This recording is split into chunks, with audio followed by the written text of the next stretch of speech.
Gente, desculpa, vamos começar de novo.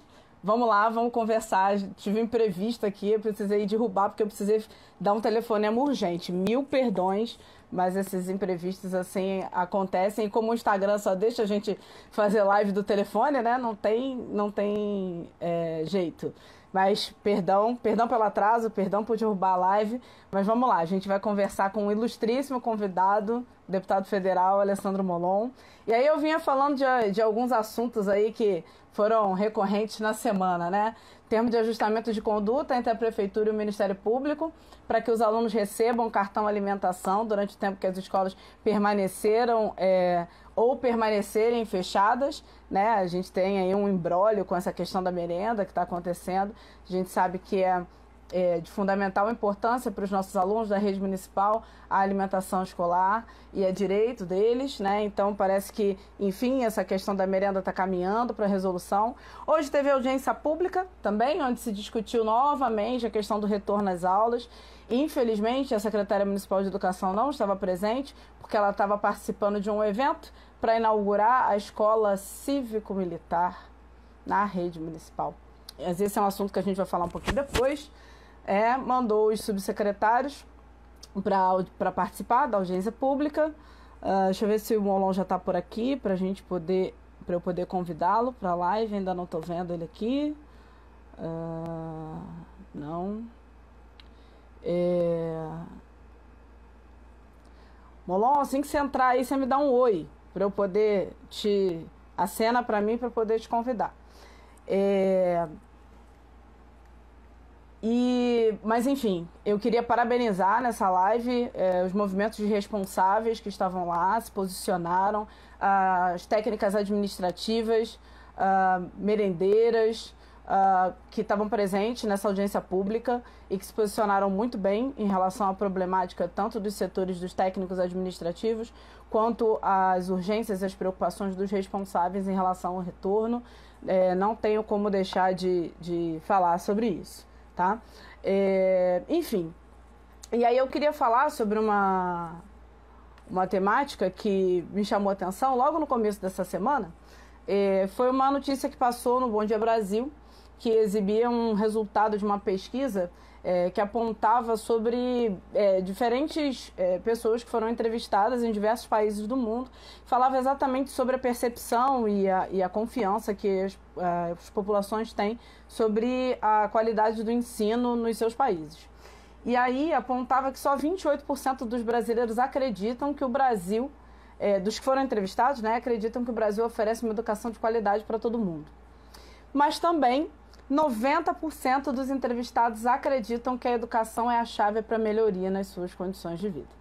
E aí, né, que reportagem pertinente para começar uma semana, onde a gente vai debater sobre, né, as desigualdades e as oportunidades na educação no nosso país e também aproveitar para falar do Fundeb, que é o Fundo aí para o Desenvolvimento da Educação Básica, que foi aprovado na Câmara, mas também tem uma PEC, essa mesma PEC ainda vai passar pelo Senado, e aí discutir com esse convidado que é super apropriado para falar sobre esse tema.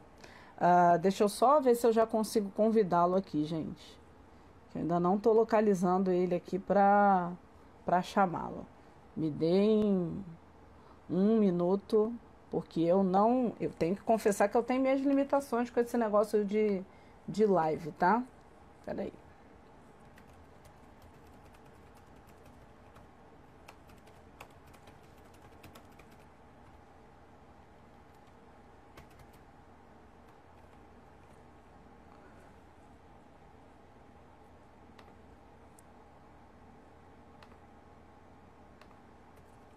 Agora sim. Agora eu achei o Molon chegando.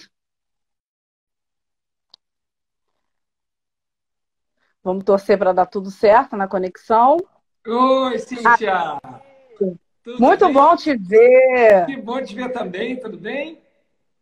Tudo bom. A última vez que eu te vi foi antes de. Quer dizer, eu te vejo sempre, né? Porque eu estou sempre te acompanhando. Sim. Mas que eu te vi ao vivo foi antes da pandemia.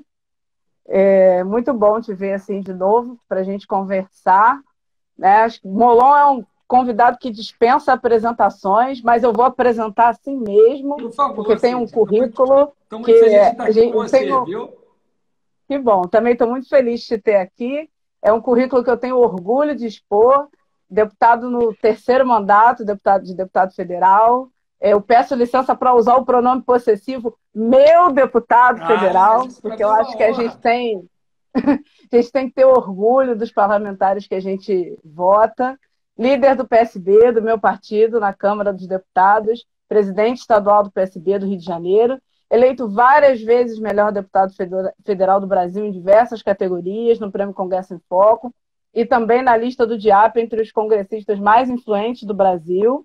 Além disso tudo, ele é historiador, advogado, mestre em História, professor de Direito na PUC e também foi nosso colega na Rede Municipal do Rio de Janeiro, Com muito professor de orgulho. História. Que bom, é uma rede que eu tenho muito orgulho também de fazer parte. Fico assim muito feliz de hoje só trabalhar na rede municipal, não que eu não gostasse de trabalhar na rede privada, mas esse era um objetivo meu de trabalhar só com a rede pública de ensino. Então eu fico muito feliz hoje de trabalhar só na rede municipal. E aí, Molon, queria começar falando de uma história que você sempre conta. Outro dia, acho que foi no dia que você estava falando da aprovação do Fundeb, você estava contando essa história de novo. E eu acho que é a história que mais me liga assim, a você como sua eleitora. Que quando você conta das suas experiências na sala de aula, que você dialogava muito com os seus alunos, né, sobre eles projetarem, né, a vida deles, as oportunidades, os projetos de futuro. E você ouvia de muitos deles a questão de poucos sonhos, né, de imaginar que a universidade não era para eles, né, que eles não projetavam tantas coisas. E isso foi um dos caminhos que te levou para a política, né? E querer ser deputado, enfim. Isso foi uma das coisas que como eleitora, me aproximou de você. Né? E é uma coisa que me dói como professora, né? Essa questão das oportunidades, as lives que eu venho fazendo, a gente discutiu muito sobre essa questão, caminhos para construir oportunidades na sala de aula, na educação. Né? A gente discutiu sobre um currículo antirracista, a gente discutiu como a arte pode trazer oportunidades, como a gestão democrática pode trazer oportunidades também para os alunos, né? Construir um espaço mais interessante. Mas aí eu quero trazer essa discussão para a gente no Fundeb. Assim. Queria que você... Eu gostei muito da votação do Fundeb, acompanhei, né, até a madrugada, a votação do texto, dos destaques. E assim, eu fiquei com a impressão que a gente saiu dali quase que com consenso assim, em relação a essa questão do financiamento público para a educação. Né? A gente teve ali algumas questões, mas foi praticamente isso. Fico feliz com isso, que parece que a nossa nação está caminhando em relação a isso. Mas eu queria que você começasse falando para a gente um pouco, assim, o que é o Fundeb, né? Pode ter gente que não esteja tão familiarizado sobre esse fundo e a importância disso, né? E a importância dessa política de se tornar permanente, né, no texto constitucional, né? De trazer isso como uma política de Estado, né, para a gente. Exato, Cíntia. Assim, primeiro, é uma alegria para mim estar aqui com você. Eu fui professor da Rede Municipal de Educação com muito orgulho. Né? Eu tenho muito orgulho de ter dado aula na Escola Municipal Jorge Pfister e eu tenho as melhores lembranças dos meus alunos e das minhas alunas. Assim, foi um período muito feliz para mim. Eu aprendi demais dando aula na Rede Municipal e eu tenho para mim que, de fato, como dizia Anísio Teixeira, a escola pública é essa máquina de formação de cidadãos. Né? É o lugar onde a gente forma a cidadania brasileira é na escola pública. Então, eu acho que ser educador, eu continuo dando aula hoje eu dou aula só para uma turma de universidade, porque eu não gosto de perder contato com a sala de aula. Eu tenho muito orgulho de ser professor, eu adoro ser professor e de aprender e ensinar. A gente, como professor, a gente aprende muito mais do que ensina. Os nossos alunos nos ensinam muito mais do que eles imaginam. E a gente também precisa aprender a própria matéria para poder ensinar. Porque as perguntas que nos fazem são perguntas em que a gente muitas vezes não pensou, para as quais a gente muitas vezes não tem resposta. Né? Então, eu tenho uma alegria, um orgulho enorme de ter sido professor da rede municipal e de ser professor ainda. A educação das coisas mais bonitas, se não a mais bonita que tem, porque você formar pessoas, né? Você formar gente, você lidar com gente, é a coisa mais bonita que tem. E, sobretudo, ver os brilhos nos olhos, ver os sonhos, ver as histórias. Tem coisa melhor do que a gente encontrar com ex-aluno? Eu não conheço coisa melhor que isso, né? Encontrar com alguém. Muitas vezes a gente nem reconhece, sobretudo dependendo da faixa etária para qual a gente dá aula. Eu dava aula para a 5ª série, então até hoje eu encontro gente enorme. E diz, foi seu aluno, foi seu aluno. Você não era desse tamanho, porque muda, né? E, então, assim, eu tenho as melhores lembranças. E por isso também estou muito feliz de estar aqui com você. Tenho muita admiração pelo seu trabalho, pela grande professora que você é e pela grande cidadã que você é. A gente se conheceu na última campanha, quando você espontaneamente, voluntariamente nos procurou para ajudar na campanha como cidadã, como uma brasileira que quer tomar nas suas próprias mãos as rédeas do destino do seu país, né? E foi uma amizade que cresceu, que se desenvolveu, muito natural, espontaneamente, né? A gente ficou amigo e eu passei a admirar e conhecer mais de perto o seu trabalho. Então, estou muito feliz de ter você no PSB, de você ter se filiado, né? E de você ter colocado o seu nome à disposição como pré-candidata a vereadora, né? Eu tenho certeza de que o Rio precisa muito de mulheres na política, o Brasil precisa muito de mulheres na política, e eu tenho certeza de que você vai fazer muita diferença. E essa sua luta também, você falava aqui de uma educação antirracista, a sua luta contra o racismo, a sua presença como mulher negra na Câmara dos Vereadores vai ser muito potente, vai ser muito bonito, vai ser muito forte, né? Eu tenho muita esperança e muita fé nisso, pode ter certeza, né?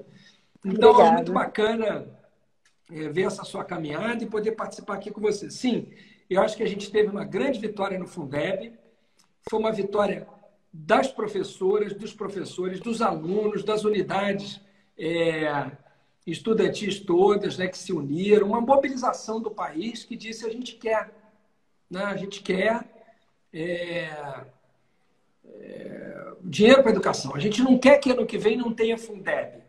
A gente não quer que no ano que vem o financiamento da educação caia. A gente quer mais dinheiro para a educação. A gente quer um outro futuro para as nossas crianças e adolescentes. Isso passa por financiamento. Então, a gente conseguiu, juntos, todos nós, uma grande vitória, né, de fazer essa luta se tornar um Fundeb vigoroso, como ele acabou ficando, dobrando a participação da União ao longo dos próximos anos, né? Então, isso foi muito bom. Não era o que o governo queria. O governo Bolsonaro lutou contra isso. Queria que não tivesse ano que vem, depois queria que não tivesse aumento. A gente derrotou. Infelizmente, como eles são muito cara de pau, Cíntia, eles ainda comemoraram como se tivesse sido uma vitória deles. Uhum. Nós podemos comemorar, porque foi uma vitória nossa e da educação. Mas eles tentaram se posicionar lá como se fossem os pais e as mães da ideia, e não são. Mas a gente venceu. Então, isso que importa. Assim, eu fiquei muito feliz também. Eu vi a sua alegria ali também no dia da comemoração. Então, foi uma grande vitória para a gente. E eu estou muito feliz da gente ter dado esse passo, que mostra que, apesar desse ano super difícil que a gente está vivendo, né, no meio dessa tragédia que é essa pandemia, com o governo agindo de forma tão irresponsável, apesar disso, a gente, no meio disso tudo, ainda está conseguindo vitórias aqui e ali, né? Então, é para a gente comemorar mesmo. Você falou aí do governo Bolsonaro, eu estava falando aqui antes de você entrar, que hoje a gente teve a inauguração aqui no Rio da primeira escola no modelo cívico-militar, né? E o presidente Bolsonaro estava aqui. Ele estava falando da comemoração, não foi só do Fundeb que ele tentou se apropriar, né? Do auxílio emergencial também lá atrás. Mas aí, ele, enfim, essa pessoa tem algumas questões. Mas voltando lá na cívico-militar, e aí a gente teve a inauguração, né, desse modelo de escola cívico-militar, e segundo a fala dele, né, que a escola é quase um quartel, e isso é uma temeridade, né? Mas é um modelo de escola, que aqui falando de desigualdades, né, que é mais um modelo de escola que, para a gente, aqui na Rede Municipal de Educação, acentua a questão das desigualdades. A gente tem uma rede aqui com uma desigualdade interna muito grande, né? Falando desse modelo específico, só para falar assim, começando lá da equipe gestora. A equipe gestora dessa escola ganha uma gratificação 4 vezes maior do que de todos os outros diretores, né? Só para falar de uma desigualdade. Não tem explicação, né? Mas eu queria trazer 4 vezes maior. Mas para falar de outras desigualdades, assim, que eu acho que são mais práticas na vida dos nossos alunos, assim, se a gente for usar assim um indicador prático, assim, que é o IDEB, né, que é muito, enfim, questionado, mas é um número prático para a gente partir de parâmetros para analisar. Aqui na nossa rede, a escola que tem o maior IDEB tem IDEB 7,2. E essa escola tem um fluxo de 100%. A que tem o IDEB mais baixo, as duas, né, tem IDEB 2,7 e 2,8. E o fluxo dessas escolas é em torno de 50%. E se a gente for olhar a questão da proficiência, na escola que tem o maior IDEB, a gente não tem nenhum aluno na faixa da proficiência insuficiente. E as outras chegam a ter 40% de alunos com a proficiência insuficiente, né? Aí, se a gente for olhar questões de estrutura, né, dessas escolas, são muito discrepantes, né?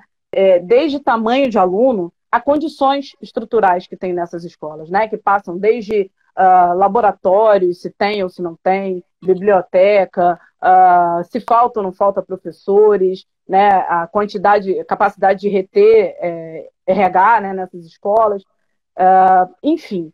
E aí, eu acredito que outras redes, né, redes estaduais e municipais podem ter essa desigualdade. E aí uma realidade muito própria nossa aqui também é que essas escolas com indicadores mais baixos de aprendizagem, elas são as mesmas aí há 10 anos, entrou uma ligação aqui, desculpa. Há 10 anos são as mesmas escolas, sabe? Então, significa também que o modelo de acompanhamento não tem funcionado. E aí eu fico pensando, assim, se você acredita, né, tanto que essa questão do aumento da complementação da União e a nova forma de redistribuir, né? E principalmente a introdução do custo aluno-qualidade, são possibilidades, né, para a gente suprir essas grandes desigualdades internas que a gente tem nas redes, né? Se é uma oportunidade para a gente avançar no atingimento mesmo de tentar diminuir essas desigualdades internas nas redes. Sem dúvida, Cíntia, assim, é um desafio grande esse, porque a gente tem conversado muito sobre isso, né? O principal desafio, o principal problema do Brasil é a desigualdade. E ela se manifesta de várias formas, né? Como desigualdade social entre pobres e ricos, né? Como desigualdade de gênero, homens e mulheres, né? No Brasil, o Brasil continua sendo um país muito machista, em que as mulheres ganham menos para fazer o mesmo serviço, né? E vários estudos que mostram isso. A desigualdade racial, né? Então, o Brasil continua sendo um país muito racista. É uma desigualdade regional. É uma desigualdade, ou seja, sul, sudeste, norte, nordeste, na cidade do Rio de Janeiro, dependendo da região da escola, como você mesmo citou. É uma desigualdade ambiental, porque, perceba, o ar que quem é mais rico respira é melhor do que o ar que quem é mais pobre respira, porque pelo local de moradia, muitas vezes, a qualidade de ruído, então isso é uma questão ambiental também, a água que se bebe, né? Isso tem impacto na saúde. Essa desigualdade, ela é uma desigualdade que não garante nem a mais básica das igualdades, que é a igualdade de oportunidades. A igualdade de oportunidade, ela é a primeira de todas. Repare, Cíntia, ela não é suficiente. Por quê? Porque mesmo que você dê a mesma oportunidade para todo mundo, as pessoas, por uma série de razões, não vão conseguir desenvolver totalmente o seu potencial, todas da mesma forma. Então, você pode ter pessoas que tiveram as mesmas oportunidades, mas por infortúnios da vida, vão passar por situações muito difíceis, e aí você vai ter que reduzir a desigualdade mesmo para essas pessoas. Mas a primeira de todas, a mais básica, assim, a mais característica do mundo capitalista, não estamos falando nada aqui de socialismo ainda não.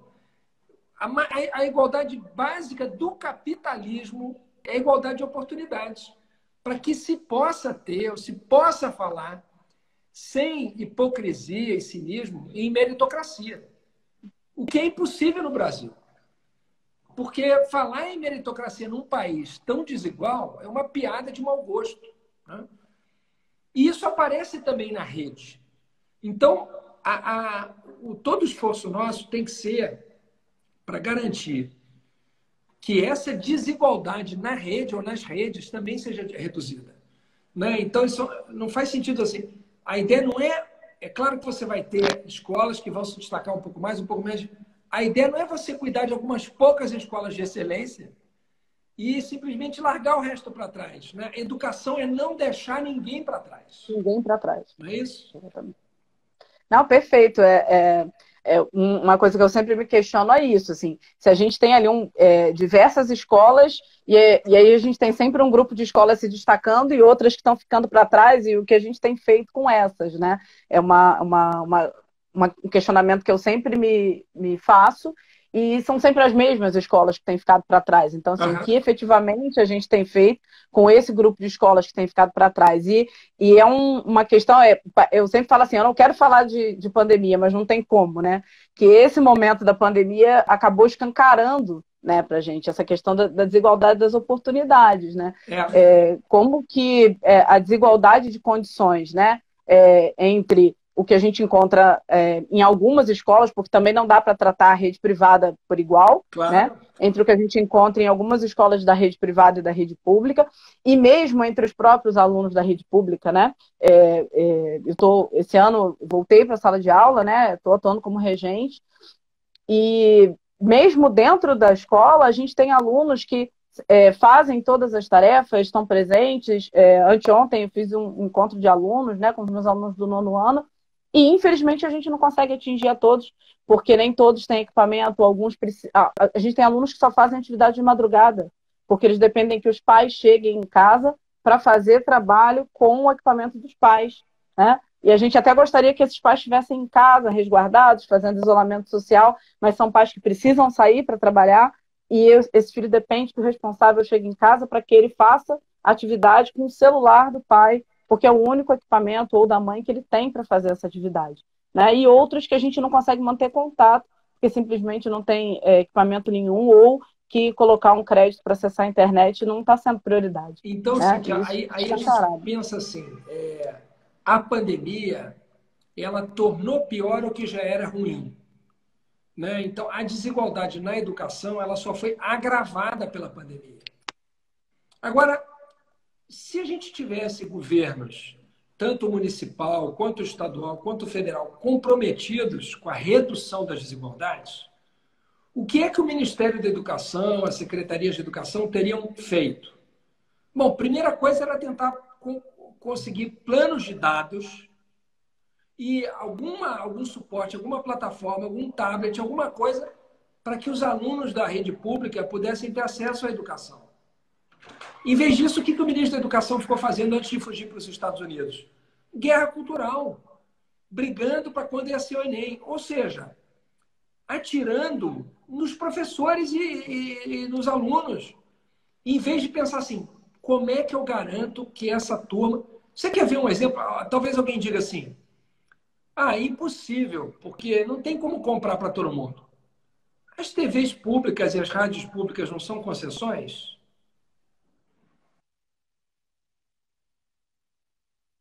Opa, deu uma travada aqui. Travou só para mim ou travou para todo mundo? Opa, agora eu voltei a te ver. Voltou, que bom. Entrou uma ligação aqui também. Acontece.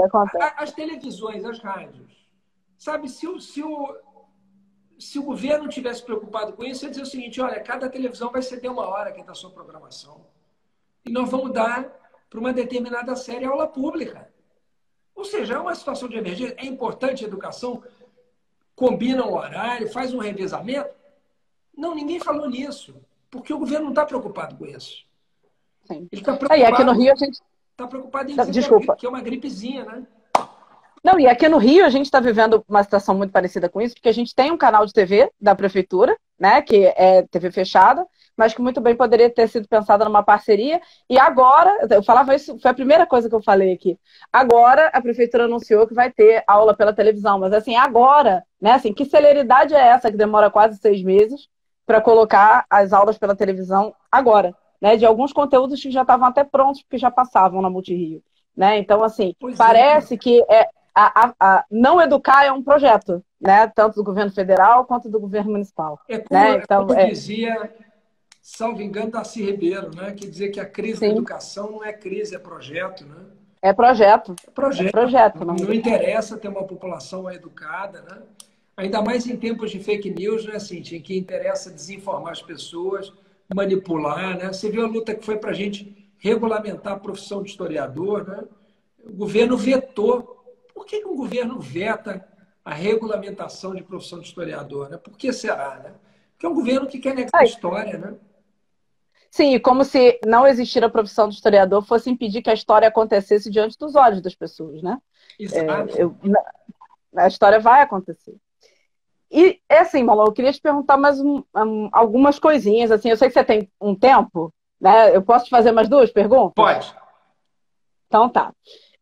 Assim, primeiro é para a gente saber como é que está o clima. Assim, eu sei que a PEC está no Senado, né? Eu li algumas coisas que talvez ela entre aí para ser votada para os próximos dias. Assim, se você tem uma ideia de como que está esse clima do andamento da PEC no Senado, se a gente pode manter a confiança do que se passou na Câmara, né? E a última questão é assim, me alegra, né? Quando a gente caminha para políticas de Estado, rompe com políticas de governo e caminha para políticas de Estado, sobretudo em eixos tão importantes como saúde, educação, ciência e tecnologia, enfim. Acho que essa romper, né, descontinuar políticas públicas é muito custoso, né? E aí, pensando nesse... Estou fazendo as duas juntas para poder a gente otimizar seu tempo. Assim. Pensando nisso, e eu acho que tornar o fundo, né, constitucional permanente é muito importante para uma questão de previsibilidade de gestão. Né? Eu já ir fazendo, Claro. mudando para a minha cabeça de gestora já. É importante para uma previsibilidade de gestão, assim, programação de políticas públicas dos municípios, do Estado. E aí, perguntando mesmo para já usando a sua experiência legislativa, assim, né? Como é que você enxerga o papel do poder legislativo, seja federal, estadual, municipal, e também a importância da participação dos cidadãos na gestão mesmo do recurso dos fundos, né, que advém do Fundeb. A gente tem a questão da destinação específica de uma parte para a educação infantil, para caminhar para a universalização. Como é que você enxerga essa questão tanto do legislativo quanto da participação cidadã? Então, primeiro, Cíntia, eu estou otimista com a aprovação da PEC. Acho muito difícil no Senado a gente ter algum revés. Pelo menos até o momento, as informações que a gente tem de lá são boas, né? Assim, de que a gente deve conseguir aprová-la sem qualquer recuo. E é nisso que a gente está trabalhando, né? Assim, eu acho difícil a gente conseguir avançar ainda mais. E eu nem sei se seria bom insistir nisso, porque é melhor garantir o que a gente tem e isso se tornar logo regra constitucional, do que tentar ganhar mais alguma coisa, porque aí pode voltar para a Câmara e não anda na Câmara, enfim. PEC é diferente de projeto de lei, né? O projeto de lei ele termina na casa que começou. Então, se começou um projeto de lei na Câmara, ele vai para o Senado e, se é modificado, volta para a Câmara e ali termina. Se o projeto de lei começou no Senado, vai para a Câmara, volta para o Senado e ali termina. A PEC não. Como ela tem que ser votada 2 vezes em cada casa com o mesmo texto, você corre o risco de ficar eternamente nesse ping-pong e não ter uma palavra final. Então, acho que a gente tem que insistir de aprovar do jeito que está e garantir essa mudança. Eu acho que você tem razão. Eu acho que o importante é a previsibilidade e, ao mesmo tempo, tornar isso uma política de Estado, para que ela independa de governos. Por isso, esse avanço de tornar o Fundeb permanente, não mais com prazo. Eu acho que isso foi muito bom, né? E educação tem que ser política de Estado. Essa é daquelas coisas que a gente não consegue entender como é que não une o Brasil, né?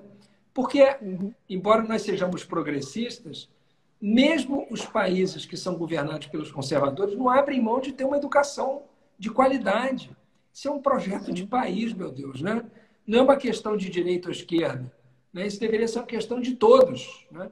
Que nem defender o meio ambiente hoje, né? Isso não devia ser de um lado, devia ser de todo mundo, porque é o futuro da humanidade que está em jogo, né?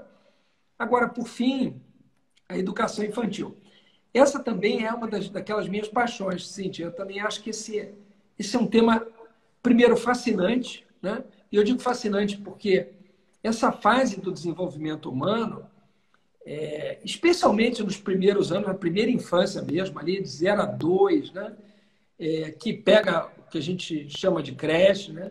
Mas assim, o estímulo à inteligência, o incentivo ao desenvolvimento da inteligência nesse momento é uma coisa super importante, porque a resposta do cérebro é incrível, né?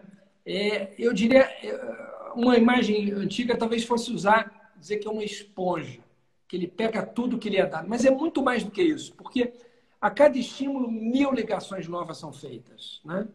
Então faz muita diferença uma criança que tem uma inteligência estimulada nessa faixa etária com brincadeiras, né? Uma educação que foge um pouco daquilo que talvez as pessoas imaginem que é sentar e ter um livro, uma caneta. Não, é uma coisa muito mais lúdica, mas a brincadeira é o trabalho da criança. Brincar e interagir. Então, eu acho que isso tem que virar uma obsessão nacional, né? Porque eu fico pensando, se no dia que a gente vê uma geração em que a gente tem a certeza de que toda ela teve a sua inteligência incentivada, estimulada desde a primeira infância, o dia que o Brasil conseguir isso, essa geração vai fazer o Brasil dar um salto. Sim. Isso está ao nosso alcance. Quer dizer, esse é um dos grandes gargalos do Brasil, né? A gente tem cerca de 1/3 das crianças na educação infantil, juntando creche e pré-escola, né? Então o percentual é muito abaixo do necessário. E isso faz muita diferença. Isso também gera desigualdade de oportunidade, porque a criança que não teve essa oportunidade, ela chega no ensino fundamental diferente da que teve, né? Então, sabendo disso hoje em dia, a gente tem que apostar nisso. Eu tenho certeza de que essa vai ser uma das suas bandeiras na Câmara, e acho que essa é uma bandeira muito importante para as famílias também, para as mães, para os pais, especialmente para as mulheres, porque, infelizmente, fica muito mais a cargo das mulheres ao cuidar das crianças do que dos homens, o que é um dos sintomas do nosso machismo, né? Mas eu acho que é muito importante para garantir a oportunidade de trabalho também. Essa é uma questão que é importante para a criança e para a família, né? Para a mãe, para o pai, para poder trabalhar, né? Saber que a criança também está tendo a sua inteligência estimulada por um profissional capacitado para isso, né? Enquanto a mãe e o pai ganham o pão de cada dia, né? Com o suor do seu rosto, né? Sim, a gente sempre escuta dos responsáveis, né, da nossa rede, o quanto é importante a escola, né, na organização da família deles, né, para que é um lugar onde eles sentem que podem deixar seus filhos com segurança, né, sentem que seus filhos estão resguardados, né, e eu acho que é importante que a gente consiga garantir, né. Aqui no Rio a gente tem aí um percentual maior já de atendimento de pré-escola, mas também existe uma questão de cálculo de demanda com mais precisão, né, que é sempre levantado isso, se existe de fato um cálculo preciso dessa demanda em relação à educação infantil e de creche mais ainda, né? Então, mas a meta de creche está bem mais abaixo. Então, acho que é uma meta que a gente tem que perseguir, assim, tanto das metas de creche que estão lá no Plano Municipal de Educação, quanto essa universalização da pré-escola, e com certeza é uma das bandeiras a serem defendidas. Que bom. Molon, assim, quero te agradecer muito, muito por esse Uma tempo. grande Assim, alegria, um eu sei grande que você prazer para ti, encontrou pode ter certeza. sei que você encontrou uma janelinha aí no seu tempo para a gente conseguir se falar, e eu fico muito feliz por isso. Repito que é um prazer enorme assim, a gente conversar, prazer enorme ser sua companheira de partido. Para mim é uma Olha, grande honra, isso você pode ter falei certeza. essa frase com uma felicidade, ser sua companheira de partido. E assim, eu acho que a gente tem muito para trocar ainda. Se Deus quiser, vamos fazer muitas outras conversas. E acho que a Quero gente tem pedir muito para licença para construir. você, para agradecer, mandar um abraço aqui. Eu recebi uma mensagem agora do Bruno Cury, que é defensor público. Ele me deu uma carona assim, em Macapá. Eu estava chegando lá para uma atividade, foi muito gentil. E queria mandar um abraço grande para ele estar acompanhando a nossa live. Ele disse que gostou muito da live e acabou de te conhecer também, de forma que eu acho que ele deu sorte de conhecer uma pessoa tão legal como você. E eu aproveito para mandar um abraço grande para ele e para a namorada dele, que me deram carona lá. Eu estava chegando em Macapá e ele também. Eu fico muito feliz de ter estado com você aqui, Cíntia. Muito feliz com a sua caminhada, orgulhoso do que você está fazendo e do que você vai fazer. Siga em frente, Obrigada. toda a força, viu? Obrigada, gente. Eu também quero agradecer todos aí que estiveram com a gente, agradecer todas as mensagens de apoio que subiram aí no comentário. Muitas mensagens Não, carinhosas, né? não, eu não consigo ler tudo, gente. Não dou conta. A Ou, gente vai ou eu vendo, presto a atenção. gente vai vendo os corações também, vai ficar tão feliz, né? Pois é, ou eu escuto e vou anotando e pensando, ou eu vou lendo as mensagens. Não dou conta de fazer tudo, eu sei assumir minhas limitações, tá? Mas eu agradeço que eu vi muitas mensagens de carinho, muitos coraçõezinhos subindo. Agradeço por vocês terem aí esperado aí nosso atraso. Pois é, eu peço E desculpa, Cíntia, meu dia está um caos. não, que isso. Você é um homem super ocupado e a gente entende. A vida de deputado, ainda mais líder de bancada, é um negócio complicado mesmo, tá? Obrigado. E é isso, gente. A live vai ficar salva no IGTV. Depois a gente vai botar lá no YouTube para quem quiser ver de novo, para quem quiser compartilhar para os amigos. E a gente agradece que vocês mandem, tá? Um beijo, gente. Vamos continuar conversando. Tchau, Tá? Cíntia. Um Muito grande obrigado, abraço, viu? bom fim de semana. Tchau, Beijo para Malon. todos. Beijo, gente. Tchau.